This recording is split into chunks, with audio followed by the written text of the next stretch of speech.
السلام عليكم. على مر تاريخ الأمة الإسلامية لما كانت الأمة الإسلامية بتتعرض لأي مصيبة وأي نكبة كنت دايما بتجد العلماء والدعاة بينقسموا إلى صنفين اتنين مالهمش أي تالت. النوع الأول بيقول دي فتنة أنا ما اقدرش أشارك فيها وبيقعد في البيت.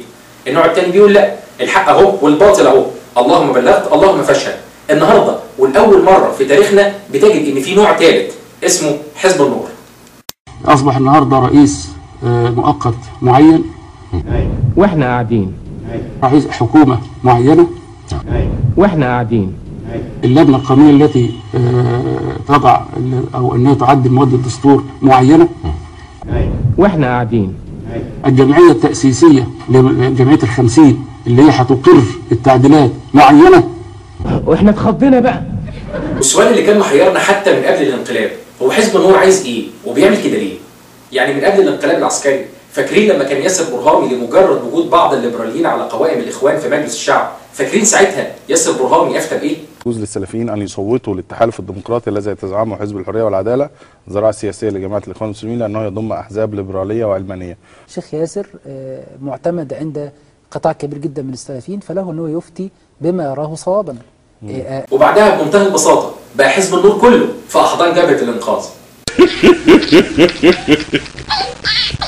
حينك علشان تفهم سياسه حزب النور بمنتهى البساطه من ايام ما كان بيحرم الخروج على الحاكم ايام مبارك، او حتى لما كان في بيت احمد شفيق قبل اعلان نتيجه الانتخابات الرئاسيه بيوم لحد النهارده ودعمه للانقلاب العسكري، هي سياسه بسيطه اسمها سياسه البنطلون. لا البنطلون بقى، لا البنطلون يعني مفيش مشكله ان هم يصدعونا ان شرعيه الرئيس محمد مرسي خط احمر مش هنسمح ابدا لحد انه يلمسها. صرح المهندس جلال مرة أمين حزب النور بأنه في حال ثبوت إصدار جبهة الإنقاذ بيانا بسقوط شرعية الرئيس محمد مرسي وتقديمه للمحاكمة فسيقوم حزب النور بالرد المناسب على تلك التجاوزات على حد تعبيره، واصفا ذلك بأنه هراء سياسي وتجاوز لكل الخطوط الحمراء. وبعد الانقلاب هي مش حمراء قوي يعني، وبعد مذبحه الحرس الجمهوري يصدعونا برضه ان هم هينسحبوا من خريطه الطريق وعمرهم ابدا ما هيجتمعوا تاني مع الرئيس الطرطور. احنا كنا هذا القرار اتخذناه امس وكنا هنعمله اليوم حتى قبل هذه المذبحه التي رايناها، ولكن المذبحه يعني اكدت موقفنا بالانسحاب مما يسمى خريطه الطريق. وبعد مذبحه الحرس تحصل مذبحه المنصه ورابعه والنهضه وسيدي بشر ورمسيس وغيرها كتير، وتلاقي حزب النور بيقول لك التوافق، اهم حاجه التوافق. ومفيش مشكله برضه انه يصدع دماغك ويقول لك ان الماده 219 برقبتنا بدمنا محدش يقدر يقرب لها ابدا. رجاله يا رجاله احنا ممكن نفرط في اي حاجه، اي حاجه، لكن مش ممكن نفرط في الماده 219. وبعدها بشويه معروفه يعني 219 مش قران، معروفه. احنا حريصين على التوافق، والماده 219 يعني ما هيش قران. وسبب مشكله الماده 219 اساسا هو المحكمه الدستوريه زي ما فهمنا حزب النور، لان المحكمه الدستوريه ليها اكثر من تفسير للماده الثانيه من الدستور ما بين مبادئ واحكام الشريعه الاسلاميه. المحكمه الدستوريه العليا في احد الاحكام بتفسر كلمه مبادئ، قالت هي الاحكام الشرعيه قطعيه الثبوت قطعيه الدلاله.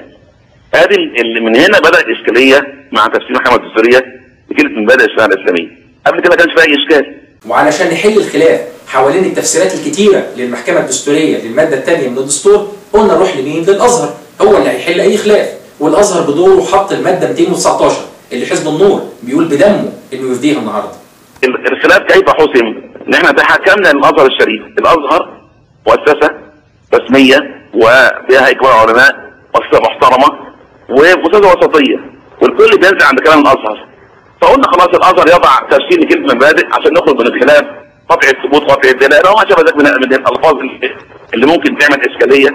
الازهر حط هذه الماده 219 يفسر كلمه مبادئ الشريعه الاسلاميه. المفاجاه بقى يا مؤمن ان الماده 219 اتشالت ومرجعيه الازهر اتشالت، وحزب النور النهارده بيقنعنا انه كان اول مره يسمع تفسير المحكمه الدستوريه. بالتالي تنازلتوا عن الماده المفسره 219 اللي كان عليها الجدل حتى في دستور الاخوان. جبنا تفسير المحكمه الدستوريه من مجموع احكامها يؤدي الغرض. يعني ما كنتوش قريتوا الماده دي يا دكتور قبل؟ يعني ما حدش كان جابها لنا لجنه المية ده حصلت ان حكم المحكمه الدستوريه كافي وقتها يعني. المهم يا سيدي خرج الدستور الملفوف المسلوب بتاعهم وفضلت المصايب تنزل على دماغ حزب النور مصيبه ورا مصيبه. النظام السياسي في مصر يقوم على التعددية الحزبية بطريقة سلمية. أنتم بتحاصروا التيارات الإسلامية بمثل هذا المشروع؟ لأنه التيارات الإسلامية مجالها في العلاقة بين الإنسان وربه، ملهاش علاقة في السياسة. هو الدستور علماني نعم، دستور دولة مدنية نعم، دولة ديمقراطية نعم، تقوم على أساس المواطنة نعم. وتجري على الشيخ ياسر برهان وتقول له الحقنا يا شيخ ياسر، مصر بقت علمانية، الدستور بقى علماني، وتلاقي الشيخ ياسر اعمل نفسك ميت، اعمل نفسك ميت. ومصيبة ورا مصيبة من الدستور المسلوب بتاعهم، والمصايب نازلة على دماغ حزب النور ومش عارف يعمل فيها ايه. الشيعة جزء من الإسلام. لا يا سيدي، الشيعة جزء من الإسلام، والشيعة المسلمين مسلمين، فكل تعبير في الدستور المسلمون ينطبق على كل من يؤمن بأي من المذاهب داخل الإسلام. فتجري تاني على ياسر برهان وتقول له الحقنا يا شيخ ياسر، الشيعة هيمارسوا شعائرهم طبقا للدستور، فهمي رسمي نظمي، محدش هيقدر يقول لهم حاجة، الدستور بيديهم الحق ان هم يعملوا اللي هم عايزينه، والشيخ ياسر ولا الهوى. اعمل نفسك ميت، اعمل نفسك ميت. المصيبة بقى في كل ده لما تعرف الدور العظيم اللي الجيش لعبه في كتابة مواد الدستور. القوات المسلحة كان لها اليد العليا في التأثير على الأعضاء في كتابة بعض المواد. فتجري على الشيخ جلال ولا الشيخ يونس مخيون ولا نادر بكار تقول لهم الحقوا، مصر لا بقت مدنية ولا إسلامية ولا بقت حاجة خالص، مصر بقت سكنة عسكرية، وهم ولا الهوى. اعمل نفسك ميت، اعمل نفسك ميت. لحد ما جت اللحظة اللي تقريبا كلنا استنيناها وقلنا خلاص ده ضمير حزب النور فات، ضمير حزب النور صحي. انت في 2012 دي كانت لجنة منتخبة، لا يمكن بأي حال من الأحوال أن تقارن لجنة منتخبة بلجنة معينة. قل لي المعيار الذي تم انتقاء أشخاص ال50 بناء عليه. هنا أنت مفيش عندك معيار، هنا أنت عندك 10 بس ممثلي أحزاب مثلا، ودي قدام العوار اللي موجود في هذه الجمعية. أيوة كده، الله أكبر يا أخي، افضحوهم بقى، افضحهم بقى يا بكار، افضحهم بقى يا حزب النور، افضحوا الكنيسة والعسكر والقرف اللي حصل في لجنة لف الدستور، ما تسكتوش. الكنيسة هددت بالانسحاب والأزهر كان هدد بالانسحاب أمامهم، وكانت معركة بقى لها كذا يوم شغالة، لا إلى أن فرضت الكنيسة إرادتها على الجميع. و19 بس لا، في عبث بكل مواد الهوية، وده نقد لكل الاتفاقات السابقة واللاحقة من أيام الجمعية السابقة، وبناء عليه موقف حزب النور إيه؟ ولسه هنرفع إيدينا ونقول هيه الله أكبر، لقينا تعالى شوف بيقول إيه.